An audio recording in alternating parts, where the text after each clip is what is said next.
This podcast is a collaboration between Costard and Touchstone Productions and the Dads from the Crypt podcast.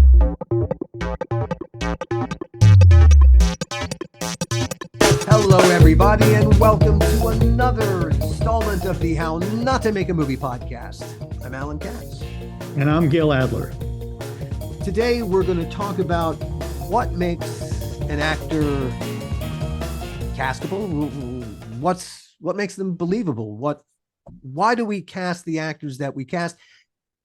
Well, in particular, we're talking about one particular actor that you, Gil, have cast twice. That's indeed right. Taye Diggs. Taye Diggs. Now, in the interview that's about to come, we did not get around to talking about the second movie you cast him for, but the key is why you cast him a second time. The first movie that you and Taye that you hired Taye for was House on Haunted Hill. House on Haunted Hill. And then a couple of years later, you read a script, and the first actor you thought of for it was Taye Diggs. Why? Good question. I think he's just very believable. And, we talked a little bit about actors who come out of theater and how you believe them sometimes more than you believe people who aren't trained in the theater. And it just seems to me that, when I saw him in the things that led up to me being interested in him as an actor, the plays that he had done in New York, and Stella Got a Crew Back, his first movie, I just felt like, he's somebody that I was interested in working with because I believed him. Yeah. And what makes an actor believable? It's a very curious thing. It's not just necessarily the reading of the lines. As we look at each other, even through this horrible screen, there are all kinds of little visual clues that we take from each other's faces and the rest of our body language. And so what an actor projects, even when they're not speaking, sometimes, especially when they're not speaking. Especially is right. And it really goes back to it. For me, it always goes back to, and I've said this a number of times on other times I've spoken, is emotionality of character. Yeah. By that, I mean, do I believe this character from an emotional point of view? Or are there just words coming out of his mouth or her mouth? Yeah. And with him, I always believed what he said. Yeah. I just always felt like he was telling me the truth. I cast Tony Shalhoub that way. I cast F. Murray Abraham that way because they are just wonderful actors. I believe them. Yeah. I look at their movies, I look at their plays, I look at their television, and whatever role they're playing, I just believe them. Yeah, F. Murray Abraham is an incredibly believable character. I mean, when I think of even when he was playing Salieri, a character who really I have no emotional connection to. He 1,000 years ago, in essence, and yet he made him so incredibly accessible.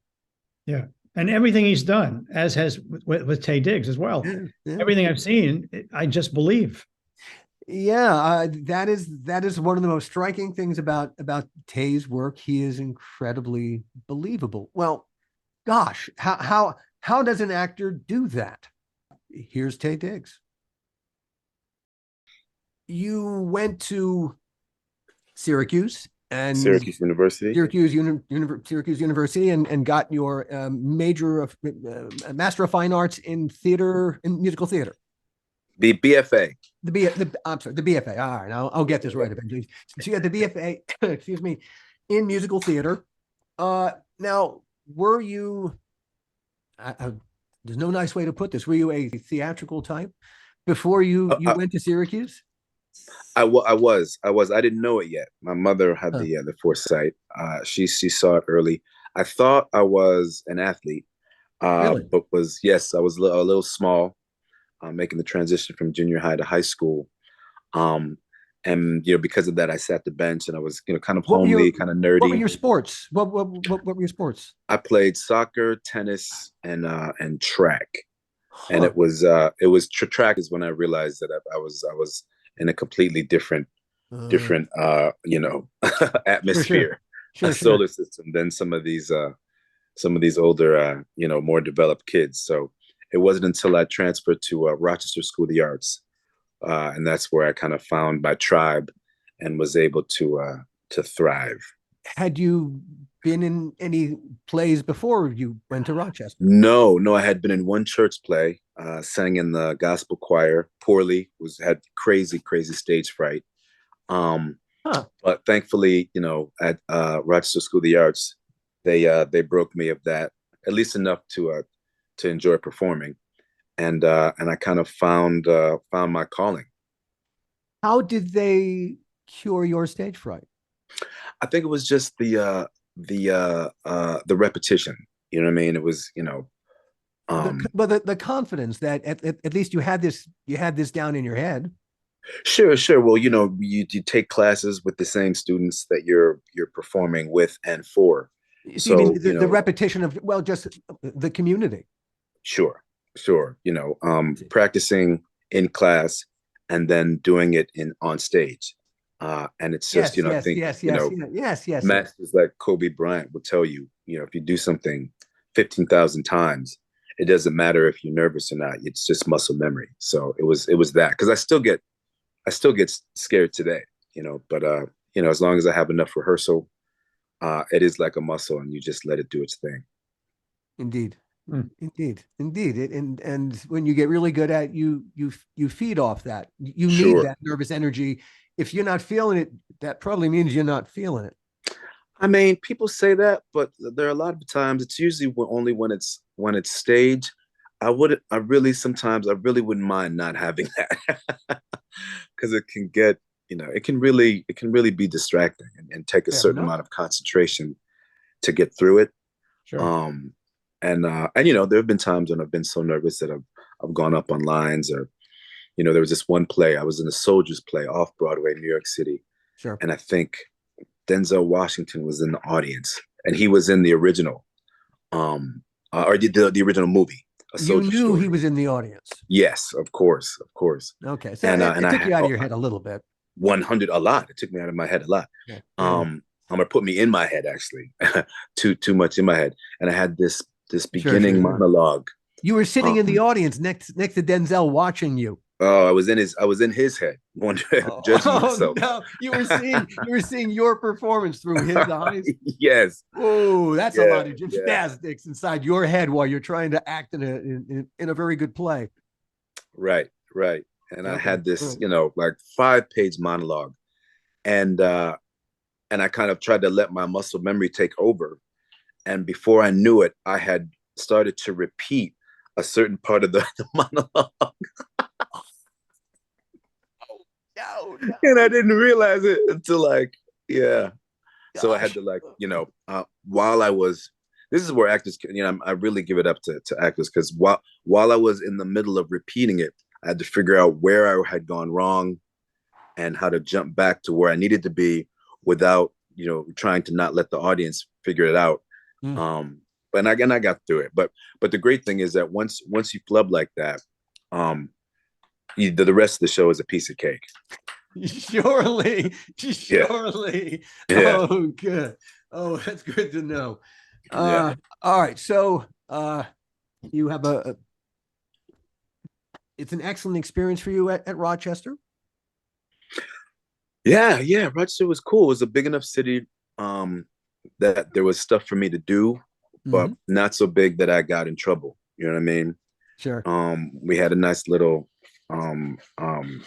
out scene. We could go out as teenagers that wanted to chill out with the ladies. Hmm. They had a great theater scene with Jiva Theater and Nazareth and Cool. University of Rochester, and um, my mother, I have 4 brothers and sisters, and she raised us all. And then after a certain age, she went back to get her degrees in, thank you, in theater and dance. So she Huh. would drag us along to all of her rehearsals. Had so she, And before she had you all, she had been a performer. no, no, she No. was a teacher. Huh. Wow. Yeah, I mean, in high school, I think she was on but what do you call it? The people that throw the batons around. Oh, She was a the cheerleader and cheerleader. a Yeah. majorette or something like that. The pep She did squad, they that. used to call it. and she sang in church, but then she caught the bug. And I remember to this day watching her choreograph her audition for the dance portion. And I remember stealing parts of it for when I auditioned years later in Awesome. for School of the Arts. Yeah. Awesome. Wow. Awesome. So that's where I caught the bug. I remember going to her rehearsals and just seeing all these really beautiful women, and they were always laughing and joking around, and then literally watching her transform from being my mom to the characters that she played on stage. I remember one of the first plays she did was Charlotte's Web, and she was Charlotte. And that was one of my favorite books growing up, and watching her be Charlotte from Charlotte's Web was just great. Yeah. Oh, that's really cool. Yeah, very cool. And then on to Syracuse. And Now, then yeah. Syracuse. Now, when I first met Gil, and I learned that he was from Syracuse, I went to Vassar. I was a drama major at Vassar. Okay, drama major as well. I loved it. My college education was key to my evolution. In the drama department at Vassar, my whole experience there was seminal. But my dramatic literature professor was amazing. He was his name was Everett Sprinshaw, one of the world authorities in Strindberg and Ibsen. And his lecture on Ibsen's Ghosts was it was just transcendent, because he completely, we had read the play, all of us, and we knew it, and then he breaks the whole thing down. He completely deconstructs it, and then he reconstructs it from just the emotional point of view. And when he gets to the ending, and Mrs. Alving, whose son Oswald is dying, is sitting there in his wheelchair, and she's behind him facing the audience, and the sun is setting, and he's saying, "Oh, mother, look, the sun is setting. It's beautiful, isn't it?" And behind him, he can't see her, but the audience can. She's dying as well as he is, because the sun is setting.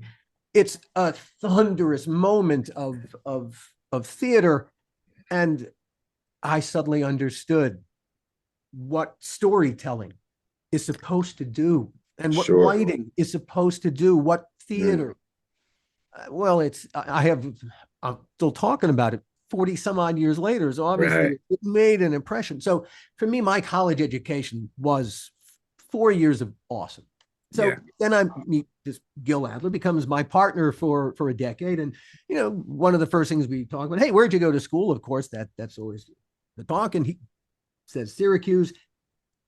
And his experience at Syracuse is not my experience at Vassar.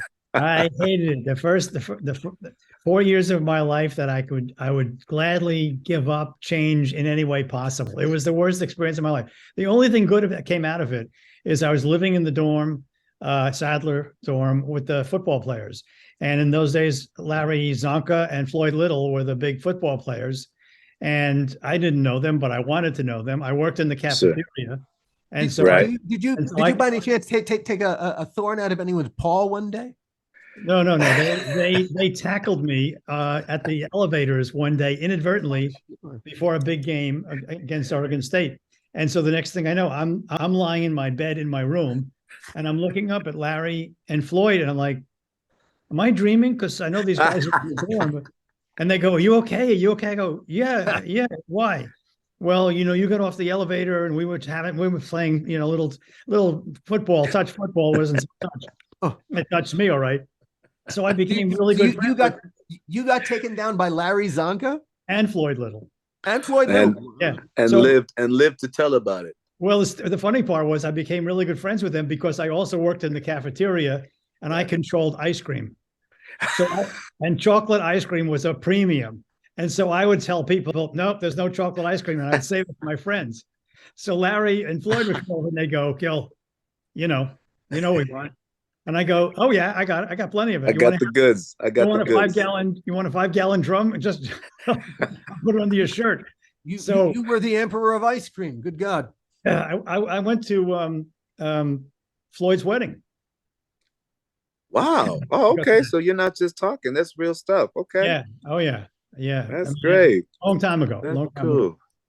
But I hated That's Syracuse, cool. except for those guys. I hated Syracuse. I was studying something I hated, didn't want to take it. My parents wanted What me to take it. what were What you was it? studying? It was business and accounting. Business and accounting. Yeah. Well, So there were no women in my classes that I cared to know, and some of the men looked better to me than the women in those classes. sure, sure. And I was living in a men's dorm, working in a men's dorm, and I never saw women. I never, I was told this was a great school to meet girls and everything. I didn't meet Yeah. anybody. That's awful. Yeah. That's awful. I'm so sorry because it was the exact opposite for me. I could not believe how amazing it was, and to not have to answer to my parents and to Mm, stay up as long as you want. And mm. it was awesome. It So was awesome. what I would do is I would hide at Krause College, the School of Music. Sure. I would live in the practice rooms. I would, instead of doing my accounting homework, I would go into the piano room and I play the piano in the dark all night.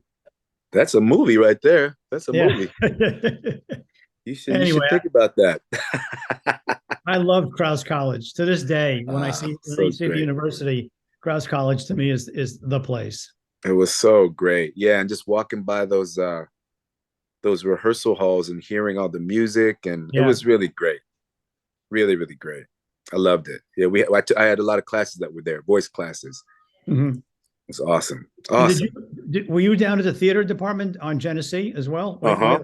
Yep. Yeah. We had to take that walk all the way Yeah. down the hill, Yeah. in that freezing cold weather, but Oh yeah. it was worth it. It was worth it for me just being around because as I said, my early college days, I didn't have much of a social life, and it wasn't until my early high school days, and it wasn't until later in high school that when I found my tribe of other actors and dancers and performers, and Uh-huh. then that just continued at Syracuse. So, Sure. that That means so much being around other people yeah. that have the same interests. I took Oh that yeah. for granted. It And is one of the great things about being a drama-rama. It's a whole culture unto itself. Yeah, It is, the word tribe is exactly right. yeah, And we recognize each other across, the tribe I traveled with, but we are a collective tribe. We have, there's mhm. a very similar sense of what we want from this world. Yeah, yeah. And it didn't. In high school, in the beginning of high school, was all about who had the most money and who the quarterback was and who the cheerleader, the main cheerleader was. But Yeah. when the arts entered my life, it was just about sharing these interests, and it wasn't even about how talented you were. It was just if you had a talent, you were allowed to kind of show your wares, and you were accepted, and that's what I'm very thankful for. Now, when you were graduated from Syracuse, Mhm. uh, within a year, you were on Broadway.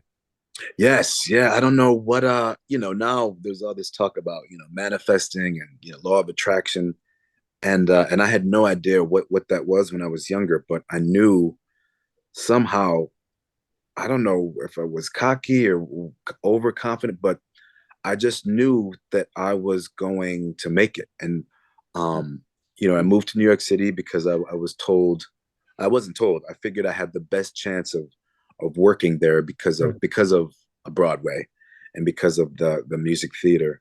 And I was a song and dance man, so I like to sing, I like to dance, Right I like to now, sing, act, and dance. now And the song and dance thing, that all right. So you go from being an athlete but not able to compete as an well, athlete. not an athlete, right? Athletic, Yeah, I'm okay. very athletic. Athletic. Okay. I'm trying to give you. I'm trying. Yeah, I got to Okay. keep it We real. shared we So shared we shared that too as well. That's not only that's Yes, it was Syracuse and that capability. So yeah. sure, sure. Ooh. Um, the song and dance is such a particular thing. There's acting, singing, dancing, but Yeah, the I song mean, and dance, that's a rather particular skill set to that's the thing. to have. Where it wasn't for me. Like where when I went to high school, we all did it. You know what I mean? I remember my best friend was an artist. You were at a And performing arts high school. right, Yes, right, yes, right, yes. So, exactly. so yeah, so you this was being these were being cultivated. Yes, Okay. yes. But I mean, people that were, I don't know what it was, if there was something in the water, but there was just talent all around. My Huh. best friend Shane Evans, I write children's books now, and he to this day he illustrates the children's books, and we write them together. And he was a fine artist, and I remember our senior year they were having auditions for West Side Story, and he auditioned for Tony. He's a fine artist, never was in a play, never Yeah, sang in choir, yeah. and he got the lead. He had a beautiful voice, and he got Wow. the lead. So it was that type of school where we Yeah. all did everything. So when I went to college, then I realized, oh, okay, I have a specific skill set here, and I might have a leg up on other people, which is why I decided to make that move Hmm. to New York City, and why I guess I had the confidence. My first job was at Pizzeria Uno as a host because I was too anxious. I had too much anxiety to be a waiter. Oh, you're And I remember, yeah, funny. I Wow, that's remember funny. I remember telling the other two hosts at the desk that I was gonna either get my own TV show, get a movie, or be on Broadway in a year. And 6 months later, I was in the cast of Carousel. So luckily I was right. I It is don't good know when who it I thought works I out, was. isn't it? Yeah, yeah, it's crazy. Uh, Before you got Rent, you spent some time as a cast member in Disneyland Tokyo. Yes, I did. But that's bad. When I saw that, I thought, oh, I've got to know more about that. Please, what was that Uh, like? I Uh, had done Carousel for a year, yeah. um, What and and what role did you play in Carousel? I was in the ensemble, and I was the jigger understudy. Wow. Yeah, uh, one of the best times of my life. Brian Darcy James was in that cast. James Barber was in that cast. Who else? A bunch of people that went on to do a lot of really great things. Um, and then a friend of mine that I had worked with came back from Japan with all this money and all these great stories, and said, you should try it out. And I remember telling my agent at the time that I wanted to do that. And she said, "This is a step backward. Like you've already been on Broadway. Everybody that works at these places are trying to get where you are." And I said, "I just want to experience this. Everything will be here when I get back. I'm Mhm. just as talented. I'll be fine." And she said, "Okay, I doubt it, but okay." And I went almost for like 9 months. Huh. Came back with a bunch of money, great experiences. And as soon as I got back, um, I got Rent. So uh, once again, for whatever reason, I was on the right track. What Wow. what aside from some money and the experience, was there any other takeaway from the time spent in A Tokyo? Japanese girlfriend, that was awesome. Okay. Yeah. Speaking that, I learned a good portion of the language, and just it Cool. was the first time I'd been out of the country outside of Canada.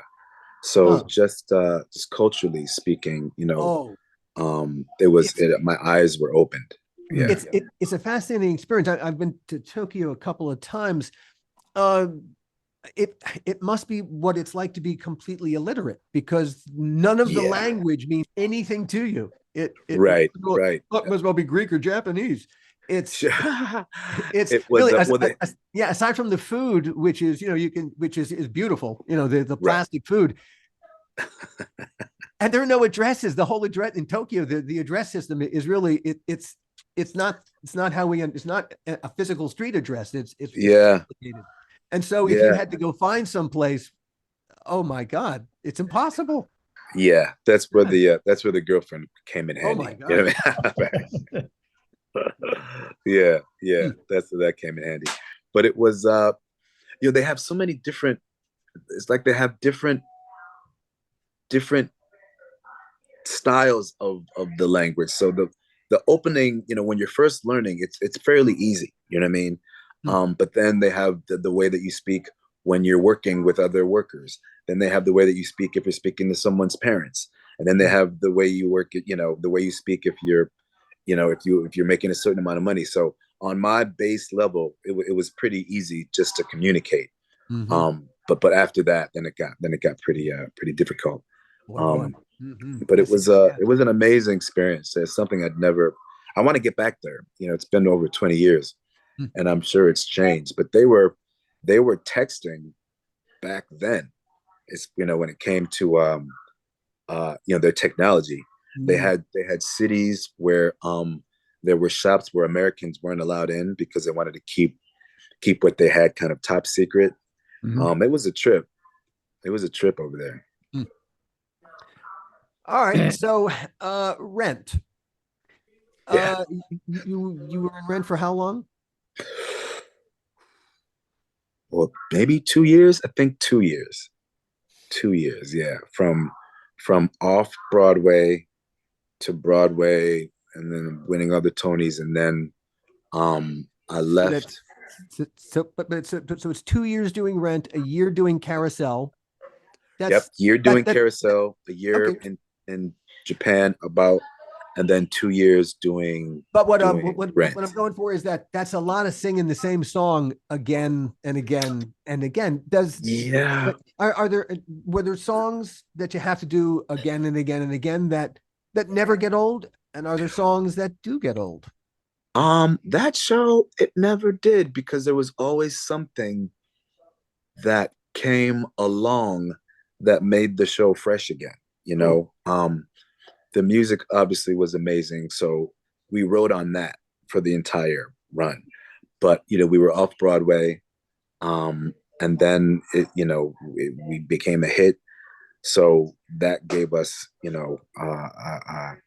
inspiration to if the music wasn't enough, Al Pacino was sitting in the on the floor in the aisles because everyone had heard how great the show was, and then Mhm. selling out to these great houses, and then moving to Broadway.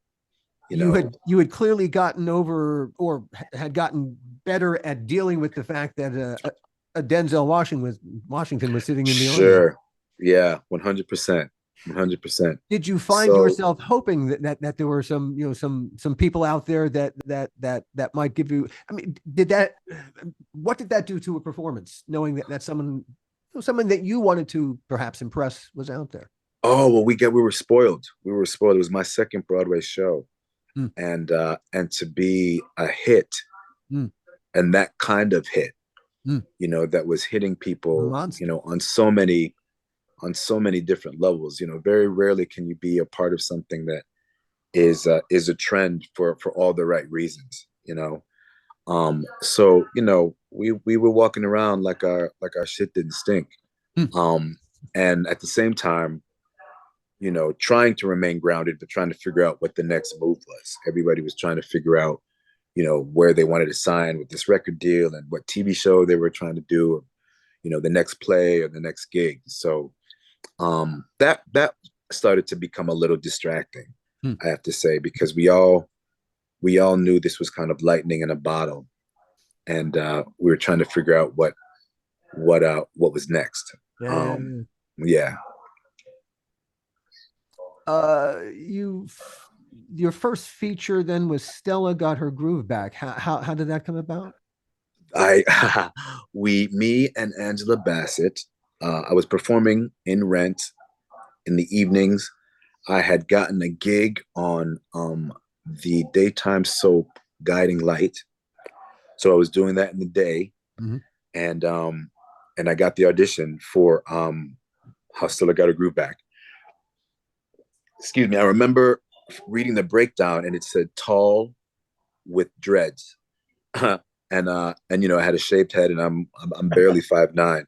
Mhm. So I figured I'd just go in and kind of leave a mark and just let people know who I was, just because at that time, I was trying to do more stage and more TV and film.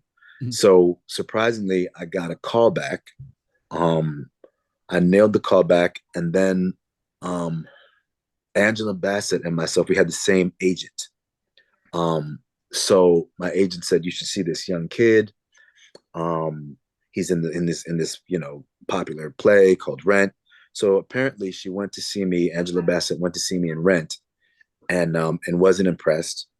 But then she saw my work on the daytime soap and She thought, oh, wasn't impressed with your work in Rent. I mean, I don't know if that's, nothing, there were no bells and whistles, but it wasn't until Were she you having saw, an off night? I don't know, maybe so.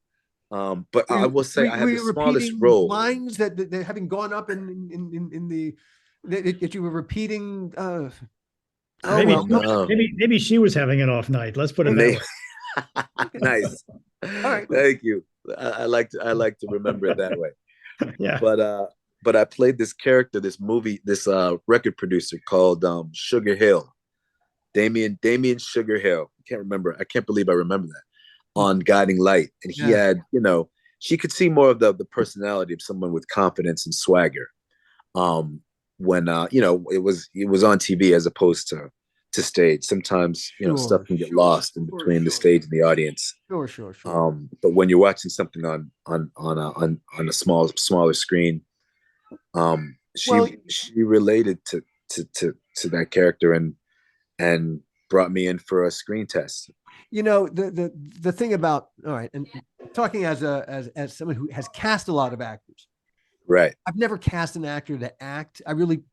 Me personally, I've always wanted them just to be, and Right. to a degree, to be as honest emotionally as they possibly can be, using someone else's name and using dialogue that we're going to hand to them.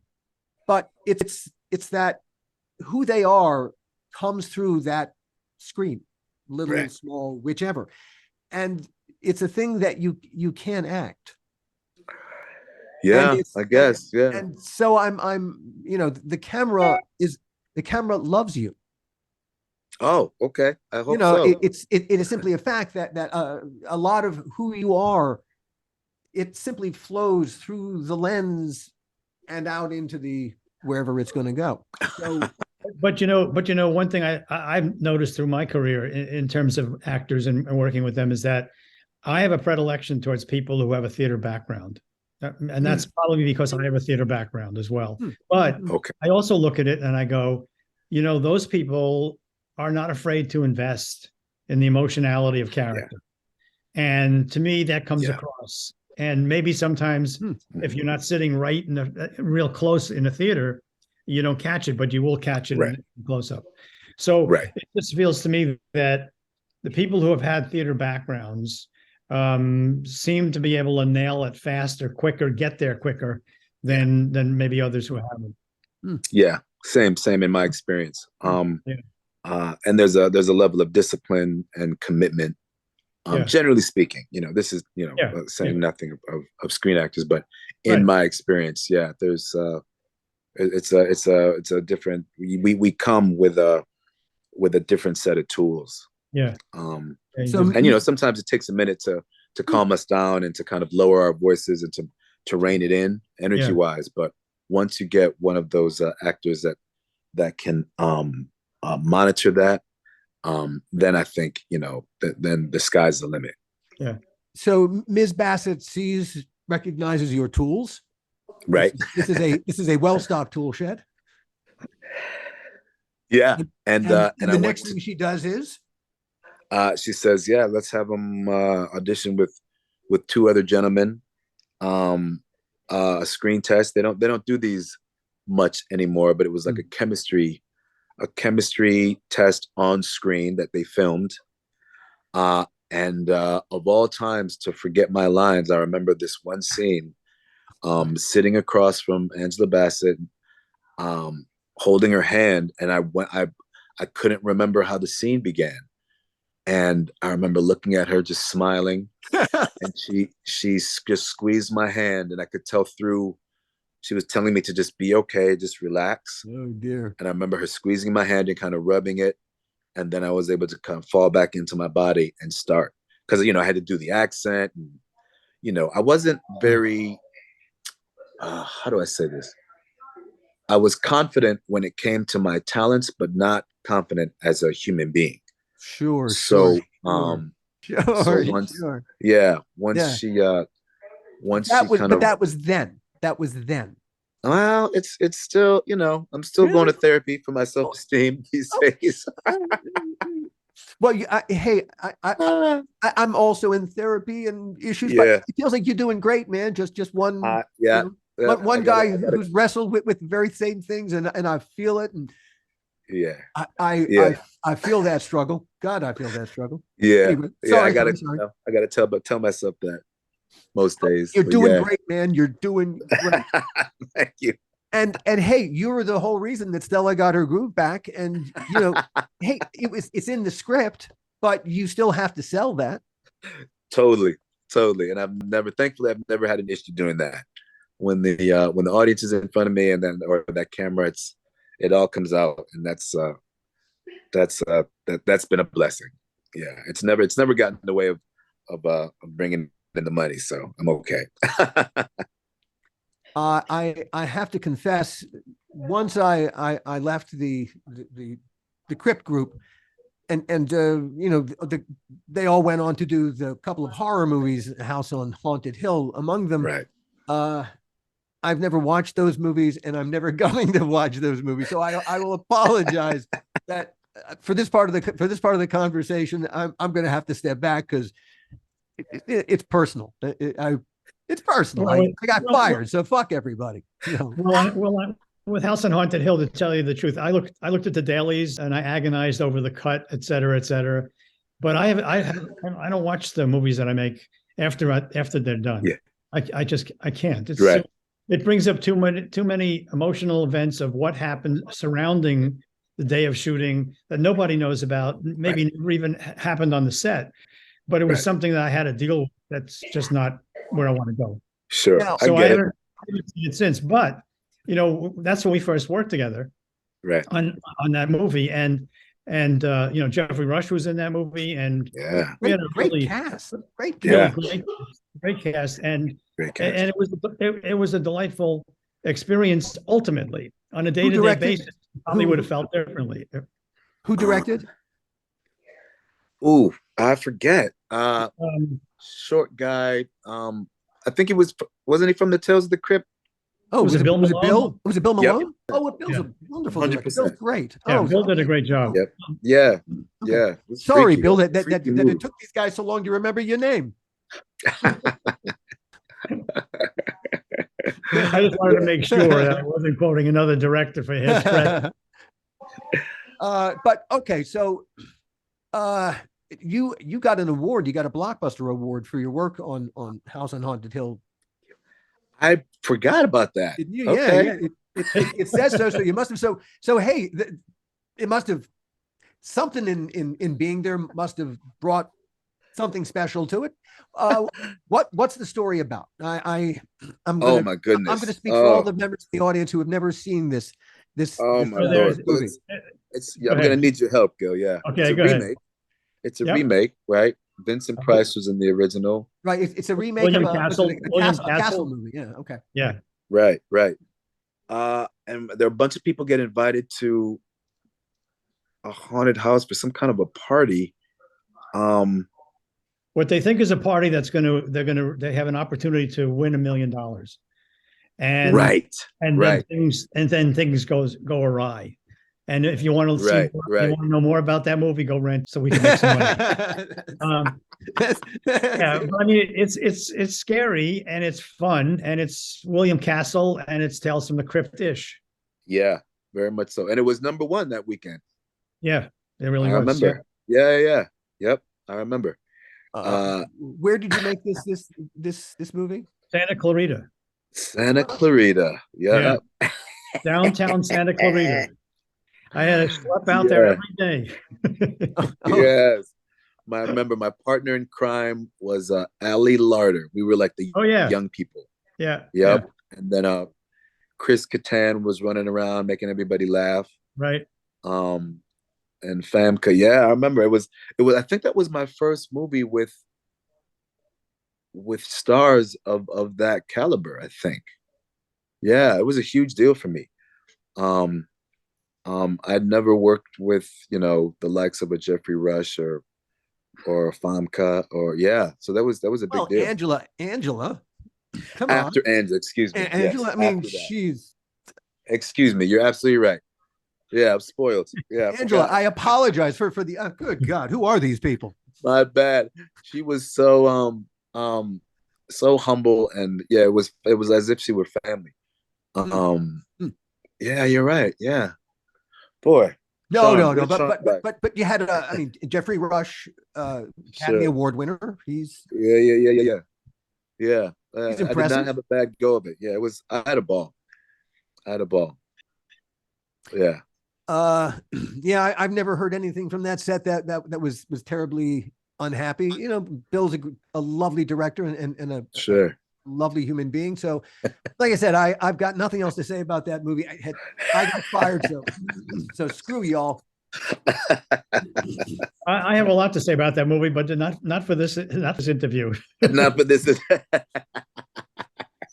You are a two-time winner of the lip sync battle show. Right.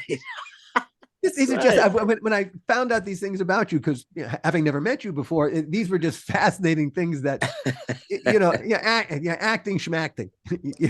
Tell me about the lip sync battle. Oh man. Well, that's one of those shows where you watch it and you're having so much fun that you call them and ask if you can be on Huh. it. And I did so, and I wanted to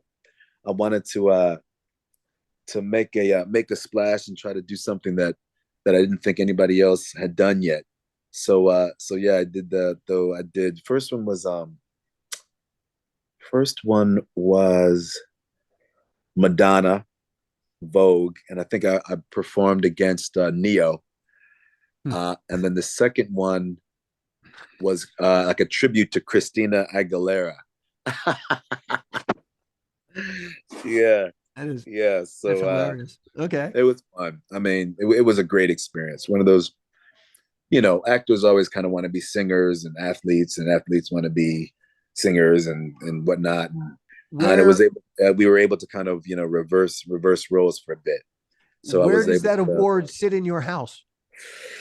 Right, Ooh, I'll tell you where. Right next to his award for House on Haunted Hill, which you can't remember where it is. Getting. The Blockbuster Award. Yeah, yes, I should ask. But first and foremost, where does that Blockbuster Award sit? I have no idea. Oh no! I Oh gotta find no! it. I gotta find. I think it's in the walk-in closet. I think. Yeah, it would used to be my son's room, and then I moved him to a bigger room, and now it's the guest room that's also a closet. So I think it's on the shelf there. It What's is actually. It's a microphone, huh? a Oh, belt. No, of I course. forget. What It's a what is microphone. your Yeah. what's your secret? What's the difference between good lip syncing and great lip syncing? Oh, I have no An idea. award winning lip syncing. I don't think it was the lip syncing. I think it was the dressing and drag. I think that's what got I was gonna say when I think of somebody lip syncing Christina Aguilera, I immediately think of you. it. It's the blonde wig and red lips with the stubble. That's what did it. And what did you wear?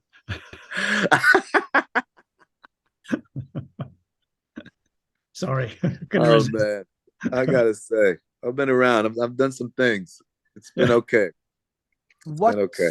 what is undone in front of you? What as you think of kind of things you would love to mountains still to climb? Producing now. I feel like I've finally gotten enough muxy to invest in myself, and Mhm. I've got a really great partner, Shannon Stokey, and we're producing. We're stepping into the reality world, non-scripted as they call it, and then yeah, to be able to get to that place where you hear it all the time, but well, comedy.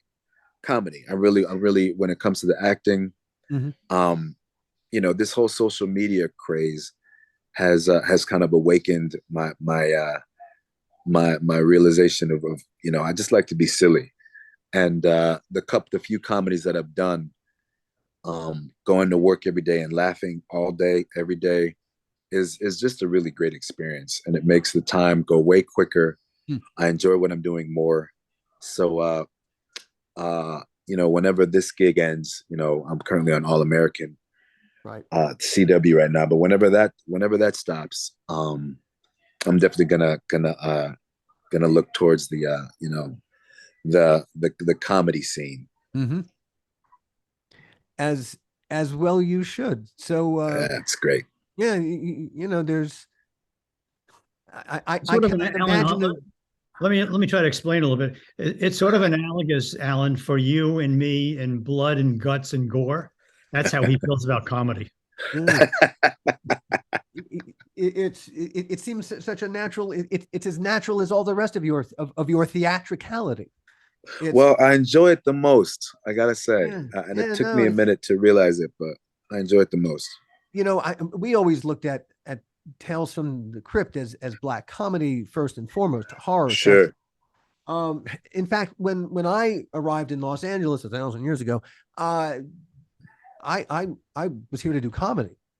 I was not a horror person in any way, shape, or Ah, form. To me, it was comedy. And the first script, Gil and I met a script that I'd written, it was a comedy. Yeah. right, right, And, right. and the first things that we ever, developed together was a comedy. The first thing we ever wrote together was a comedy. And when I first started out, I produced a play off Broadway called El Grande de Coca-Cola, which was a comedy. And I was A great constantly comedy.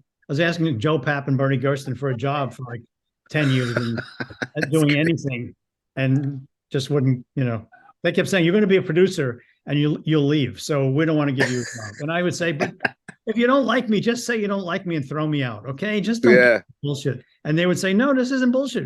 This is what's going to happen. I love it. We started out in comedy and always felt, that the Tales from the Crypt, even though especially the ones we wrote, we were always looking for the humor.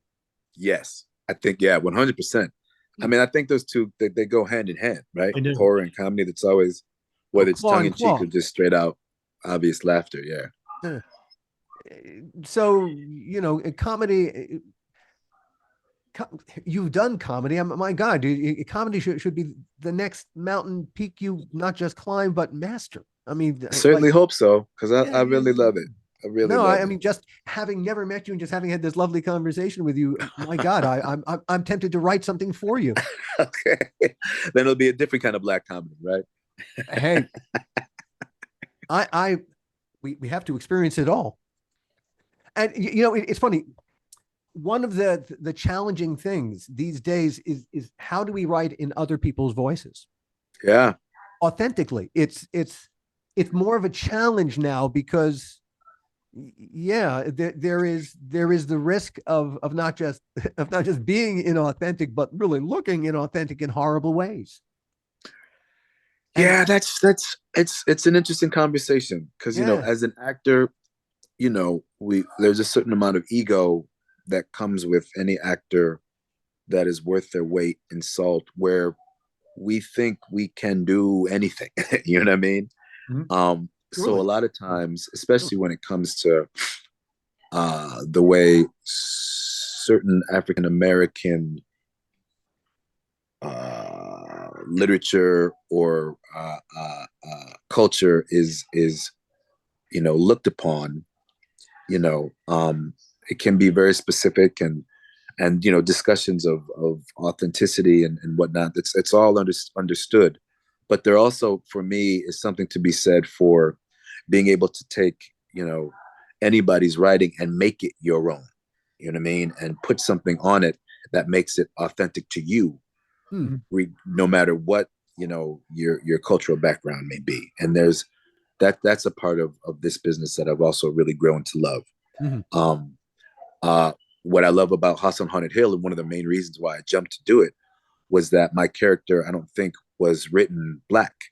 And I love the fact that in that day and age, it was like you either did black movies or you were the black guy in a Yeah. white movie. Yeah. And I love the fact that this was just a young man, and they, whoever, thanks to Gil and whoever cast it, they saw me and I made that character my own. You know what I mean? I don't think anybody would look at that and say the character was whitewashed or that character was inauthentic to the African American culture. But I just did what I did, and luckily, the powers that be trusted me, and we that character was what it was. So it's I can, it's I it's can, I all can, it's. I can Go add a ahead. I'm little, sorry. I can add a little bit to that because when you came in to audition for that, I think, or we talked to your management about it. Right. You're right. When it was originally written, it wasn't written for a black fella, or Right. it wasn't written for anybody. It was written just as a character. Right. And in those days, mainly those characters were white. And so when we came across you, we really dug you. Yeah. And the color issue had nothing to do with it. We just thought, here's a really good actor. Yeah. He really, represents the part. He's the right age, and why not? And so it's so unlike kind of the thinking that goes through between then and now. Yeah. Yeah. And it's almost in a way naive, but also honest. Yes. And sometimes you don't get either of those today. Exactly. It's either too overthought or not thought of at all. Yeah. And obviously these are the the growing pains that we have to go through just in society today. But yeah, I do. Yeah, there were times when every once in a while when I do long for those days when it was just the best guy. You know what I mean? Yeah. I mean, really and truly, the way that casting is opened up is terrific. When I think of the argument of, but how can you cast a black actor in a white role? Well, honestly, the actor's race actually is not. There are bigger differences that we we're willing to overlook in a white actor that are far, like, especially in English characters, when they get the accent wrong. Well, that's class and sure. That you're so off the mark because you're getting the accent wrong. Never mind the race. That's right. If an actor of color can nail everything else about the role, then what does the race got to do with anything? Can't we look? That's not relevant. That's not relevant. It's like the wardrobe. Yeah. Really and truly. But the fact that we're finally beginning to understand this is not a difference of any validity between anybody, for fuck's sake. My God, but this is what we all do here in the arts. We're the canaries in the coal mine, but we're also, the ones who are going to force the culture ahead. Sure. Through our storytelling and through our, because we do this as a community already. Right. We're reminding this out. Sure. Yeah, it's a lot, and I'm proud of it. Hey, that's what we are. We could go on and on and on and I hope you'll come back and we'll get to do it on this has been great another time and talk about everything else that you're doing. There's so much more. Thank you very much. I've had a great time. I'm really glad to see you again, Gil. I'm really glad you had, and next time we will not talk at all about Syracuse. We'll just forget about it. And we'll continue on. As always, Taye, a pleasure and a delight, and I love you, man. Absolutely. I'll see you soon, I hope. Okay. Take care. All right, fellas. Thank you again. Take care. Thank you, everybody. We'll see you soon. The How Not to Make a Movie podcast is executive produced by me, Alan Katz, by Gil Adler, and by Jason Stein. Our artwork was done by the amazing Jody Webster, and Jason Jody, along with Mando, are all the hosts of the fun and informative Dads from the Crypt podcast. Follow them for what my old pal the Crypt Keeper would have called terrific crypt content.